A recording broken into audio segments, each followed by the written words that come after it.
Assalamualaikum warahmatullahi wabarakatuh. Bismillahirrahmanirrahim. Nawaitu talabal ilmi izalata jalim an-namsi wa sairi juhali wa ihya'ad dini wa ibqa'al islami bil ilmi wa daral akhirati wa ridallahi ta'ala wa syukran ala nikmatil aqli wa nikmatil syahadil badani fadhannatana ila hadratina bil mustafa sayyidina Muhammadin sallallahu alaihi wasallam wa ala alihi wa sahbihi wa zawjihi wa dzurriyyatihi wa ali bidzikri man khususan khasatan ila muslim ada kitab mabati fiqh Syamar Abdul Jabbar wa jami' talamidhi wa masyayikhina wa mu'alifi kutub allati ta'alamna wa lam nansannatana lahumul fatihah. A'udzu billahi minasy syaithanir rajim. Bismillahirrahmanirrahim. Alhamdulillahi rabbil alamin. Arrahmanirrahim. Maliki yaumiddin. Iyyaka na'budu wa iyyaka nasta'in. Ihdinas siratal mustaqim. Shiratal ladzina an'amta 'alaihim ghairil maghdubi 'alaihim waladdallin. Rabbi firli wa liwalidayya mu'minina. Mari kita teruskan pelajaran kita hari ini, yaitu kitab Mabadi Fiqh Juz Fani, yang mana untuk hari ini masih menerangkan tentang tayamum. Insyaallah untuk hari ini menerangkan tentang perkara-perkara yang membatalkan tayamum. Mari kita mulai. Bismillahirrahmanirrahim. Qala al-musannifu rahimahumullah ta'ala wa nafa'na bihi bi'ilmi fitarani amin. Sin ma iku opo? Sin ma iku opo? Iku singkatan apa? Kha ya. Sin ma iku opo? Alladzi utawi perkara. Alladzi utawi perkara, utawi singkatan mim. Alladzi utawi perkara yubadilu kang batalake apa alladzi. Yubadilu kang batalake apa alladzi, kang singkatan shad kecil ya. Yubadilu kang batalake apa alladzi, batalne atayamuma ing tayamum. Atayamuma ing tayamum, ing singkatan mim fa. Jim ya yubatiluhu batalake ing tayamum. Yubatiluhu batalake ing tayamum apa kuluma saben-saben barang. Kok apa singkatan fa. Apa kuluma saben-saben barang. Yubadilu kang batalake apa ma. Yubadilu kang batalake apa ma al-wudu'a ing wudu. Al-wudu'a ing wudu. Waru'yatul ma'i lan weruh banyu. Waru'yatul ma'i lan weruh banyu. Fi ghairi waqti sholati. Fi ghairi waqti sholati ing dalem liyane waktu salat. Fi ghairi waqti sholati ing dalem liyane waktu salat. Waridati lan murtad. Waridati lan murtad. Jadi di situ ada pertanyaan, sin ma alladzi yubatilu tayamuma. Hal apakah yang membatalkan tayamum? Maka dijawab jim yubatilu kuluma yubatilul wudu'a. Wa ru'yatul ma'i fi ghairi waqti sholati. Waridatu. Yang membatalkan tayamum itu ialah segala hal yang membatalkan wudhu. Dan melihat air di selain waktu sholat. Dan ridah atau murtad. Jadi perkara yang membatalkan tayamum itu kalau memang tayamumnya itu dikarenakan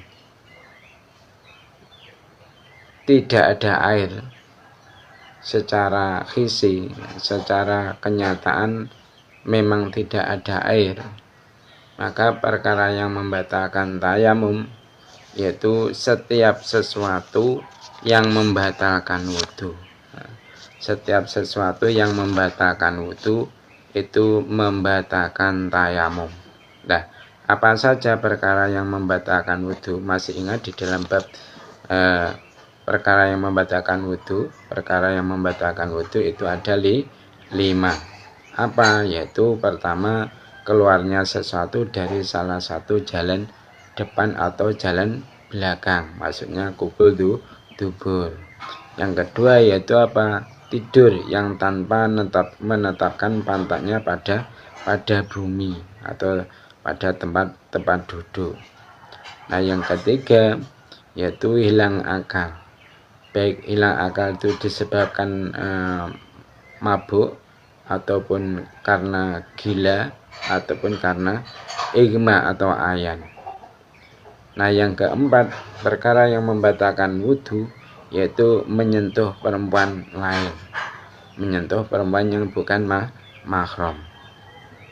Nah, yang kelima, perkara yang membatalkan wudhu yaitu menyentuh farjinya manusia dengan memakai batinnya kafi atau dengan memakai telapak tangan yang bagian dalam.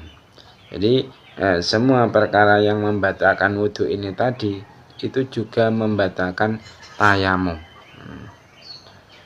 Nah, selain itu perkara yang membatalkan tayamum bagi orang yang tayamumnya itu karena tidak adanya air secara kenyataan, yaitu melihat air di waktu selain sholat. Jadi ketika belum melakukan sholat kok lantas dia itu ternyata melihat air, mungkin setelah tayamum, setelah masuk waktu, akhirnya dia tayamum, tapi belum sempat melakukan sholat, ternyata hujan turun. Maka yang seperti ini batalah tayamumnya. Nah, yang ketiga atau selanjutnya perkara yang membatalkan tayamum yaitu murtad. Jika ada orang ingin melakukan sholat karena tidak ada air secara kenyataan atau memang ada tapi dia terhalang untuk menggunakan air. Nah, setelah tayamum belum sempat melakukan sholat, tiba-tiba dia itu keluar dari Islam, baik dengan hatinya ataupun dengan perkataannya atau dengan perbuatannya, maka seketika itu batalah tayamumnya. Jadi intinya kalau memang tayamum yang ia lakukan itu disebabkan karena tidak adanya air secara kenyataan atau secara fisik, itu nanti perkara yang membatalkan tayamum yaitu setiap perkara yang membatalkan wudhu dan karena melihat air sebelum dia melakukan sholat, dan yaitu murtad atau keluar dari Islam. Dan sekarang kalau dia itu melakukan tayamum disebabkan tidak bisa menggunakan air. Sebenarnya air itu ada, tapi dia terhalang untuk menggunakan air, misal karena sakit. Yang mana sakit itu kalau terkena air akan bertambah parah menurut dokter. atau karena sangat dinginnya cuaca dia takut akan menerima madarat kalau menggunakan air, akhirnya dia mengganti wudhu atau mandi wajib yang semestinya ia lakukan dengan tayamum. Maka bagi orang yang seperti ini, tayamumnya itu akan batal jika dia melakukan hal-hal yang membatalkan wudhu. Jadi tayamumnya itu akan batal disebabkan perkara-perkara yang membatalkan wudhu yang ada 5 tadi. Nah, namun tayamumnya itu tidak batal karena melihat air sebelum sholat. Kenapa? Karena tadi tayamumnya dia dilakukan karena dia terhalang untuk menggunakan air secara maknawi. Air sebenarnya aja, tapi dia terhalang untuk menggunakan. Maka yang kasus seperti ini, walaupun dia itu melihat air sebelum melakukan sholat, tayamumnya tetap tidak batal. Nah, dan juga perkara yang membatalkan tayamum bagi orang yang tayamumnya disebabkan terhalang menggunakan air secara maknawi, ini ditambah lagi dikarenakan murtad. Jika ada orang murtad, maka tayamumnya, baik itu tayamum yang dilakukan dengan disebabkan tidak ada air secara hissi, ataupun tayamum yang dilakukan dengan disebabkan terhalangnya dia untuk menggunakan air karena suatu penyakit atau yang lain, maka ini juga batal disebabkan murtad tadi. Nah, sekarang terusnya ganti bab ya, insyaallah. Ganti bab, yaitu bab sholat ya, bab sholat.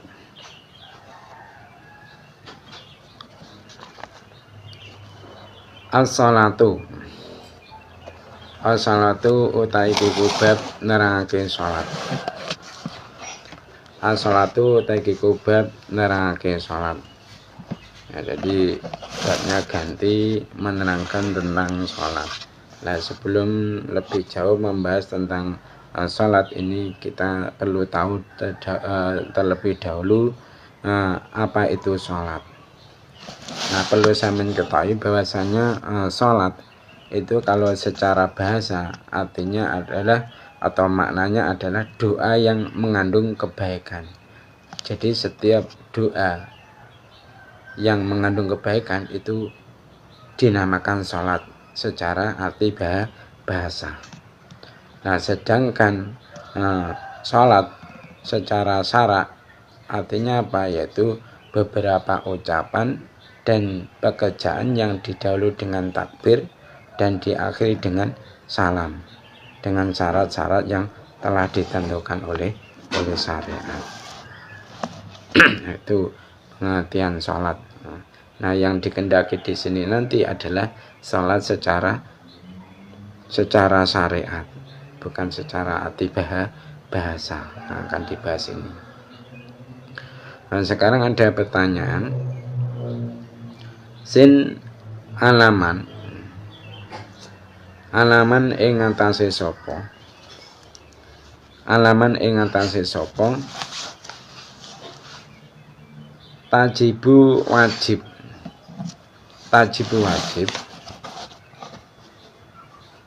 Apa as-sholatu sholat?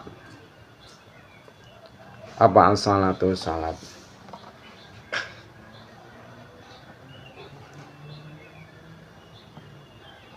Jim ala kulli muslimin, yaiku ing atase saben-saben wong muslim.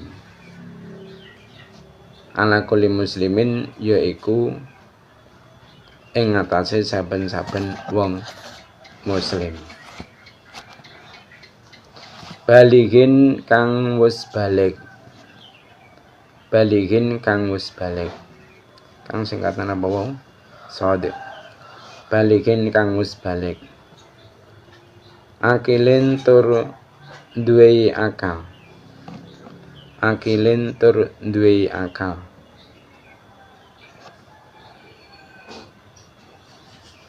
wala wali sobi wala wali sobi lan iku wajib ing atase waline bocah wala wali sobi lan iku wajib ing atase waline bocah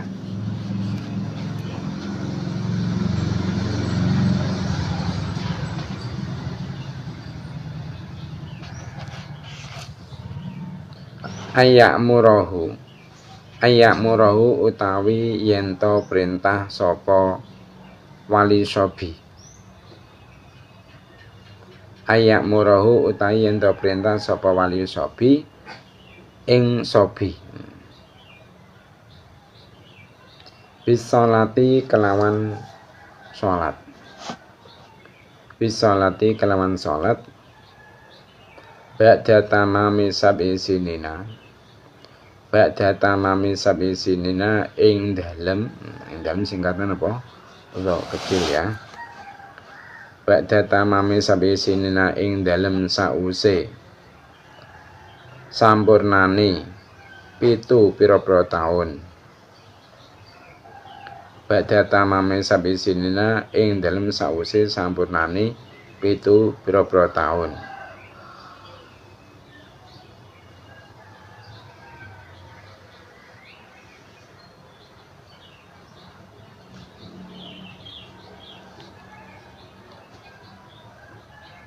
Wayat ribahu lan yento mukul wayat ribahu lan yento mukul sapa wali ing sobi wayat ribahu lan yento mukul sapa wali ing sobi ana tarkiya ing atase tinggal salat ana tarkiya ing atase tinggal salat ba'da kamali isri sinina ba'da kamali isri sinina ing dalem sause sampurnane umur 10 pira-pira taun ba'da kamali isri sinina ing dalem sause sampurnane umur 10 pira-pira taun. Nah, sekarang ada pertanyaan berkenaan dengan bab salat. Pertanyaannya berupa sin alaman tajibu as-sholatu. Jadi kepada siapakah wajib melakukan sholat? Jadi kewajiban sholat itu dibebankan kepada siapa? Maka dijawab jim ala kulli muslim min baligin akilin. Nah, jadi kewajiban sholat itu dibebankan atau diwajibkan kepada setiap muslim, setiap orang Islam yang sudah balik dan dia berakal sehat. Intinya sholat 5 waktu yaitu zuhur, asar, maghrib, isya, subuh itu diwajibkan bagi orang yang mukallaf. Orang mukallaf itu siapa? Yaitu orang yang sudah balik. Balik itu kalau laki-laki tandanya ada 2, yaitu keluarnya sperma atau genapnya umur 15 tahun hijriah. Kalau perempuan tanda balik ada 3, yaitu apa? Keluarnya sperma, atau yang kedua yaitu karena mengeluarkan darah haid. Yang ketiga yaitu sempurnanya umur 15 tahun hijriah. Maka bagi orang yang sudah balik ini, dia kategori sudah memenuhi syarat mukallaf yang nomor 1. Yang nomor 1, syarat mukallaf nomor 1 yaitu dia sudah balik. Dan yang kedua syaratnya orang itu bisa dikatakan mukallaf kalau sehat akalnya, maksudnya tidak gila, maksudnya tidak gila. Nah, yang ketiga, syarat orang itu bisa dikatakan sebagai orang yang mukallaf, yaitu berfungsi panca inderanya minimal mata dan telinga. Kalau ada orang yang tidak berfungsi matanya tidak bisa untuk melihat, namun yang lain, panca indera yang lain itu berfungsi, maka dia kategori apa? Kategori masih memenuhi syarat mukallaf yang nomor 3. Akan tetapi kalau yang tidak berfungsi itu selain mata juga telinganya. Telinganya tidak berfungsi, matanya tidak berfungsi. Walaupun yang lain itu nanti berfungsi, dia tidak memenuhi syarat mukallaf yang nomor 3. Nah, syarat mukallaf yang nomor 4 yaitu sudah sampai padanya dakwah Islam. Maka kalau ada orang yang sudah balik, dia akalnya sehat, panca inderanya minimal mata dan telinga ini berfungsi, namun belum sampai dakwah Islam padanya. Semisal yaitu masyarakat yang ada di pedalaman, sebenarnya di daerah pedalaman sepertinya mungkin Kalimantan atau yang mana yang belum terjamah oleh manusia luar, manusia lain selain penduduk tersebut, yang akhirnya yaitu tidak ada pendakwah agama Islam yang sampai kepadanya. Dia belum pernah mendengar tentang Islam. Maka yang seperti ini dia kategori belum memenuhi syarat mukallaf. Namun kalau ada orang kok sudah sampai padanya dakwah Islam dan dia sudah memenuhi syarat mukallaf yang nomor 1, 2, 3 dan juga sudah sampai dakwah Islam padanya, berarti dia sudah dikatakan mukallaf. Maka bagi orang yang seperti itu, kewajiban pertamanya dia adalah masuk Islam. Maka ketika dia itu sudah masuk Islam seperti ini, dia berkewajiban untuk melakukan sholat 5 waktu tadi, yaitu apa? Zuhur, asar, maghrib, isya, subuh.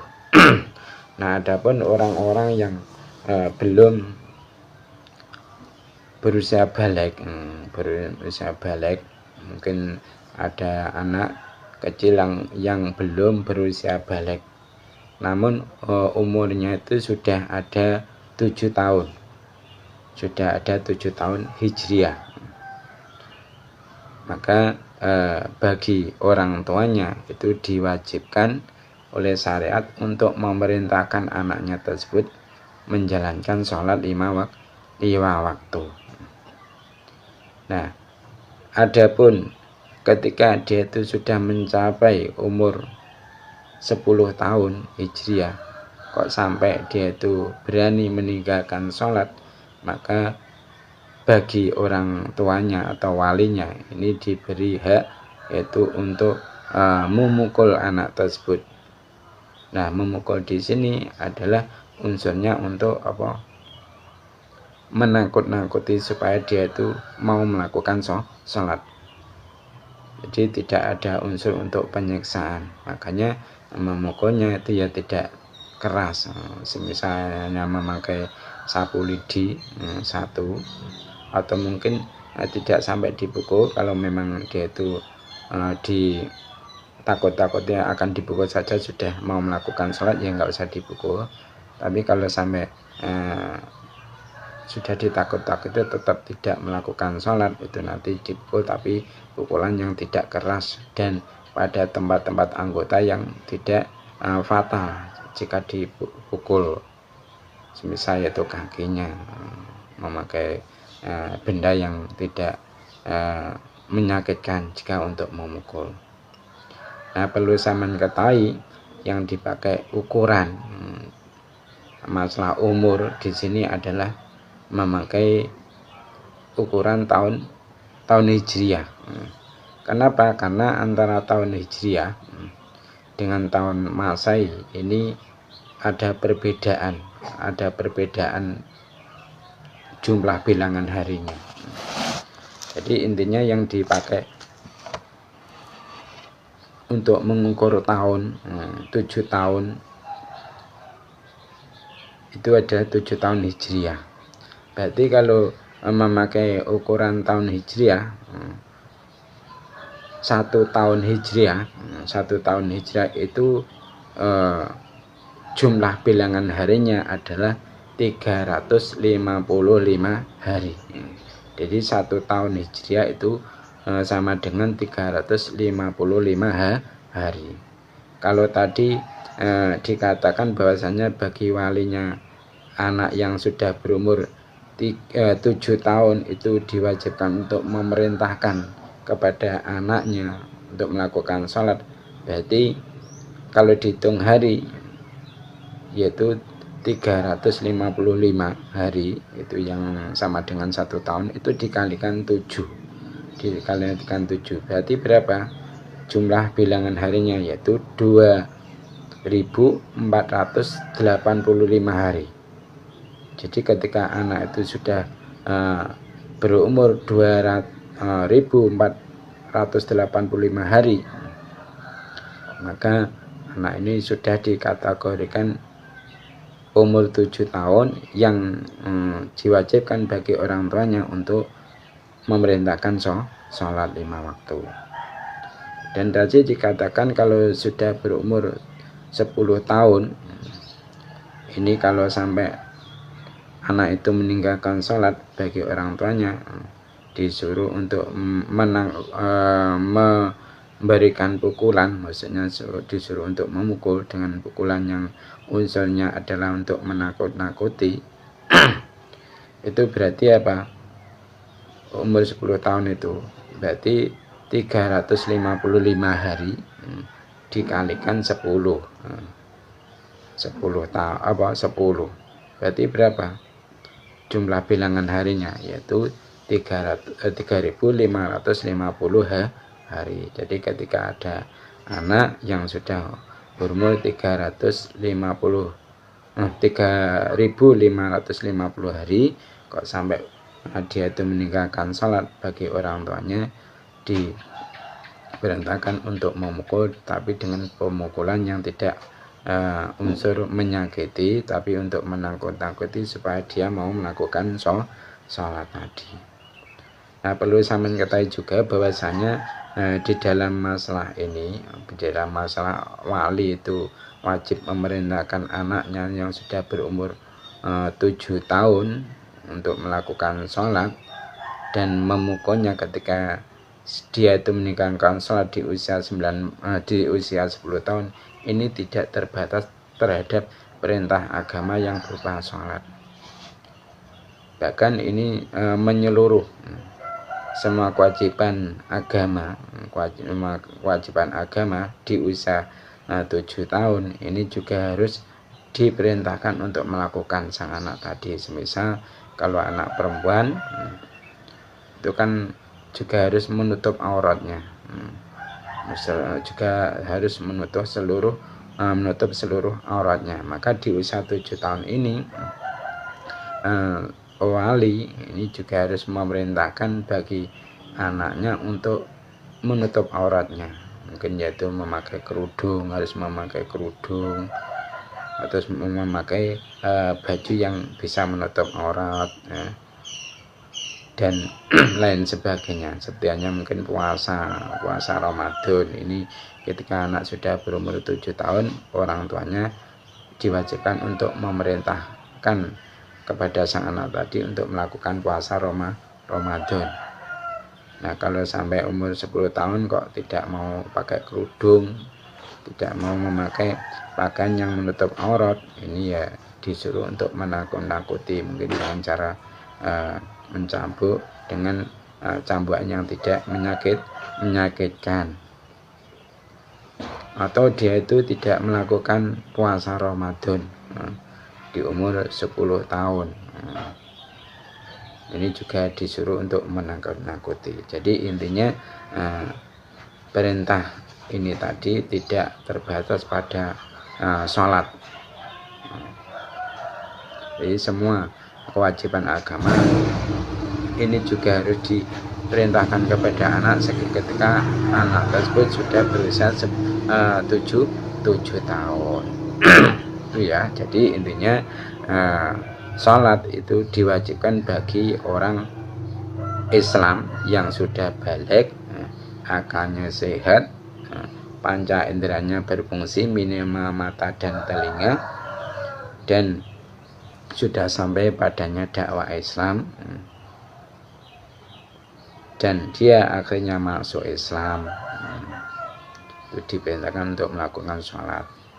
Nah sekarang berkenaan dengan sholat tadi, itu kan merupakan suatu ibadah. Nah setiap ibadah itu tentu ada syarat-syaratnya dan juga ada fardu-fardunya. Nah sekarang syarat-syaratnya sholat itu apa saja, mari kita teruskan. Jin kam iku piro, jin kam iku piro, surutu sholati utawi piro-piro syarate sholat. Surutu sholati utawi piro-piro syarate sholat. Jawab, jim surutuha, surutuha utawi piro-piro syarate sholat. Surutuha utawi piro-piro syarate sholat iku khamsatun ana 5. Iku khamsatun ana 5. Nah, berhubung ini akan membahas tentang syarat-syarat sholat, perlu sampeyan ketahui terlebih dahulu apa sih pengertian dari syarat itu. Perlu sampeyan ketahui bahwasanya syarat itu adalah sesuatu yang wajib dikerjakan, dan dia itu tidak termasuk dari hakiki sebuah ibadah, namun dilakukan terlebih dahulu, seperti hanya yaitu bersuci atau menutup aurat. Jadi bersuci atau menutup aurat ini termasuk apa? Syaratnya yang bagi orang ingin melakukan sholat. Maka bersuci dan juga menutup aurat ini harus dilakukan sebelum dia itu melakukan sholat. Belum dia itu melangkah untuk melakukan sholat, itu dia terlebih dulu harus melakukan bersuci, menutup aurat, dan juga menghadap kiblat. Kenapa? Karena kiblat itu juga termasuk syarat dari sholat tadi. Jadi ketika orang itu ingin melakukan sholat, dia terlebih dulu harus menghadap kiblat. Jadi intinya syarat itu adalah sesuatu yang wajib dikerjakan, namun dia tidak termasuk hakiki dari sebuah ibadah tersebut. Namun dia harus dilakukan terlebih dahulu. Nah, sekarang ada berapa syarat-syarat sholat? Jadi dikatakan sin kam surutuha, sin kam surutu sholati. Ada berapa syarat-syarat sholat? Maka dijawab jin surutuha khamsatu.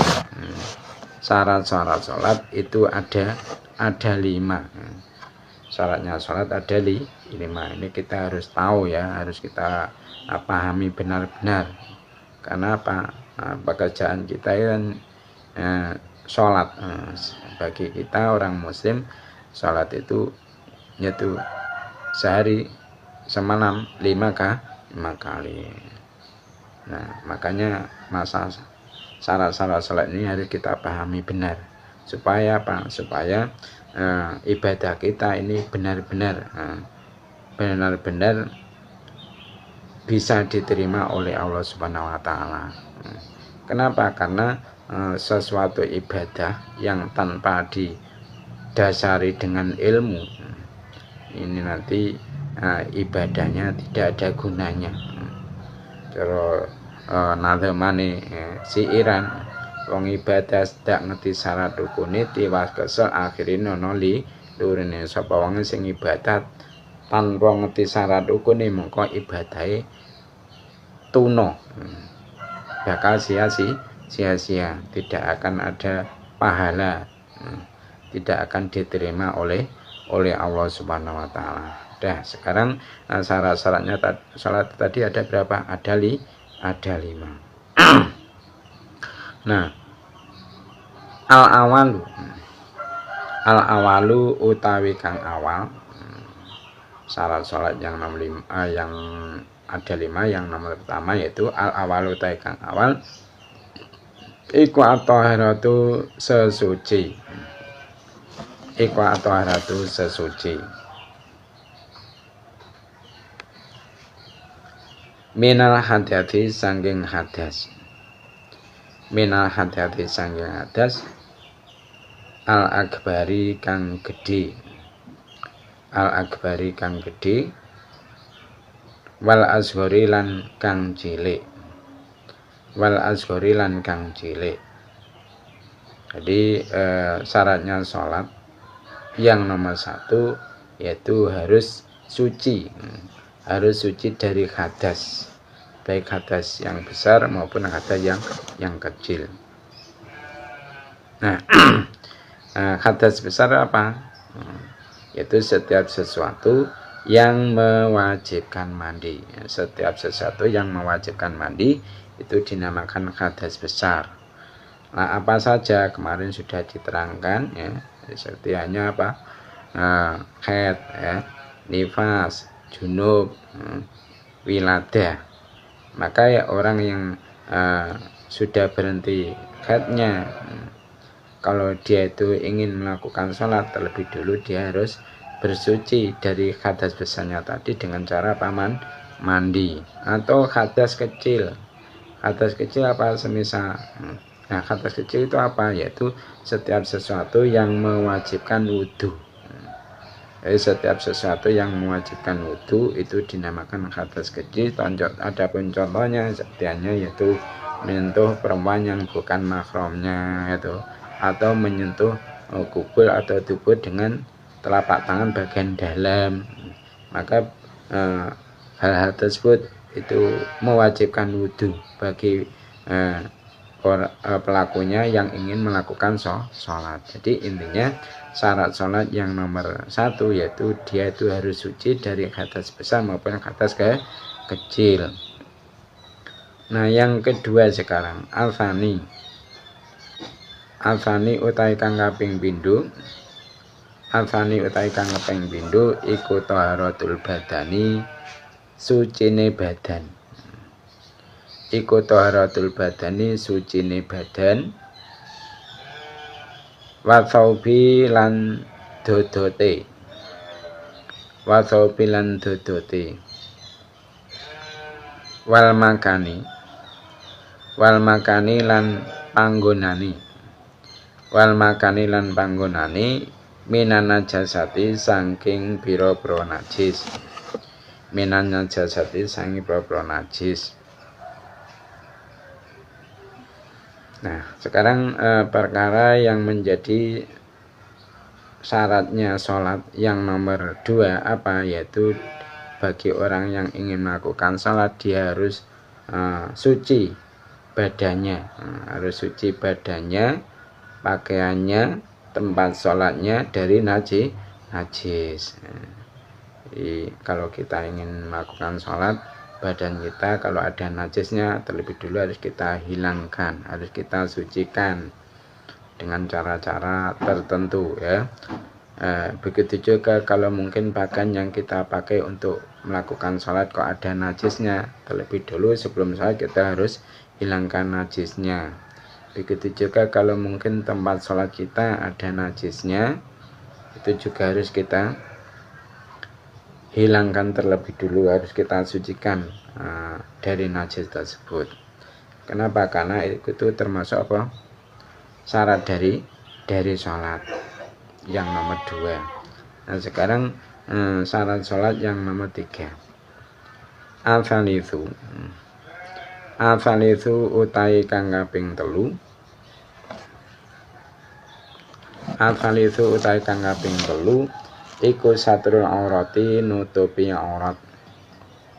Iku satrul aurati, nutupi aurat. Nah, sekarang syarat sholat. Syarat sholat yang nomor 3, yaitu bagi orang yang ingin melakukan sholat, terlebih dulu dia harus menutupi auratnya. Nah, perlu saya ketahui, aurat itu apa toh? Aurat itu kalau secara arti bahasa maknanya yaitu kurang. Jadi setiap perkara yang kurang itu adalah aurat. Jadi kurang itu adalah aurat. Nah, sedangkan secara syara yang dimaksud dengan aurat itu adalah bagian tubuh yang wajib ditutup ketika sholat, atau bagian tubuh yang haram dilihat oleh orang lain atau ajnabi. Itulah aurat secara syara. Jadi yang dimaksud di sini adalah pengertian aurat secara syara. Apa tadi aurat secara syara? Yaitu bagian tubuh yang wajib ditutup ketika sholat, atau bagian tubuh yang haram untuk dilihat oleh orang lain atau orang yang bukan mahram kita. Nah, sekarang yang nomor 4, Arabiu ta kang kaping 4 iku makrifatu dukhulil waqti, ngaweruhi manjingi wektu. Iku makrifatu dukhulil waqti, ngaweruhi manjingi wektu. Adapun syarat sholat yang nomor 4 yaitu harus mengetahui masuknya waktu. Jadi sebelum kita itu melakukan sholat, terlebih dulu kita harus mengecek waktu, apakah ini benar-benar waktu sholat sudah masuk ataukah belum. Jangan sampai kita melakukan sholat tanpa mengetahui terlebih dahulu apakah waktunya sudah masuk atau belum. Kenapa? Karena ini merupakan syarat dari sholat tersebut. Nah, cara untuk mengetahui waktu sholat ini bisa dengan kita melihat secara hakiki apakah waktu sholat itu sudah masuk atau belum. Semisal mungkin waktu zuhur ini maksudnya kapan, yaitu ketika bayangan sesuatu yang kita tancapkan itu bayangannya sudah bertambah, maksudnya bayangannya sudah ada, bayangannya sudah ada di arah timur. Ketika kita menanjakan benda yang tegak lurus, misal panjangnya itu mungkin 50 cm, kita tancapkan tegak lurus, terus lantas bayangan matahari itu sudah ada walau tahu sedikit di arah timur, maka berarti ini sudah masuk waktu zuhur. Maka kita boleh untuk melakukan sholat zuhur. Jadi mengetahui waktu itu bisa secara langsung seperti itu, atau mungkin yaitu dengan melihat jadwal sholat yang dibuat oleh para ulama yang sudah ahli di bidang tersebut. Itu juga bisa. Atau yaitu dengan cara memakai perkiraan kebiasaan. Semisal biasanya itu ketika kita itu sholat maghrib, setelah sholat maghrib membaca Al-Quran mungkin 1 juz, kok biasanya itu setelah selesai sudah masuk waktu isya. Terus lantas suatu saat cuaca itu tidak memungkinkan untuk kita melihat waktu secara hakikat, secara kenyataan, maka itu nanti bisa kita tuh memperkirakan. Misal habis sholat maghrib kita membaca Al-Quran 1 juz, ternyata biasanya kalau 1 juz itu selesai sudah masuk waktu isya, itu nanti juga bisa kita pakai untuk pedoman, menandakan bahwasanya sholat isya sudah masuk. Jadi harus kita itu sebelum sholat mengetahui terlebih dahulu apakah waktu sholat tersebut sudah masuk ataupun belum. Nah, sekarang yang nomor 5, syarat sholat yang nomor 5, al-khamisu utai kang kaping 5. Al-khamisu utai kang kaping 5 iku istiqbalu kiblati, madhep kiblat. Iku istiqbalu kiblati, madhep madhab kiblat. Jadi syarat sholat yang nomor 5 yaitu menghadap kiblat. Dan menghadap kiblat ini prosesnya dilakukan sebelum kita sholat. Jadi sebelum kita sholat itu kita sudah menghadapkan badan kita ke arah kiblat. Nah, supaya apa? Nanti ketika sholat kita itu sudah dalam keadaan menghadap kiblat. Lah, menghadap kiblat itu menghadap ke arah mana? Yaitu kiblat sholat itu adalah Ka'bah. Kiblat sholat adalah Ka'bah. Berbeda ya antara kiblatnya sholat dengan kiblatnya doa. Kalau kiblatnya doa itu ada langit atau arah atas. Namun kalau untuk sholat kiblatnya itu adalah arah Ka'bah. Yang dibuat ukuran menghadap kiblat itu kalau orang yang sholatnya dalam keadaan berdiri adalah dadanya ya, dadanya apa tidak ukurannya itu wajahnya, maksudnya wajahnya menghadap kiblat, enggak. Kalau wajahnya itu menghadap ke tempat sujud. Jadi yang dibuat ukuran menghadap kiblat itu dadanya orang yang sholat tadi. Adapun orang yang sholatnya itu dengan tidur terlentang itu adalah yang dibuat ukuran menghadap kiblat adalah telapak kakinya.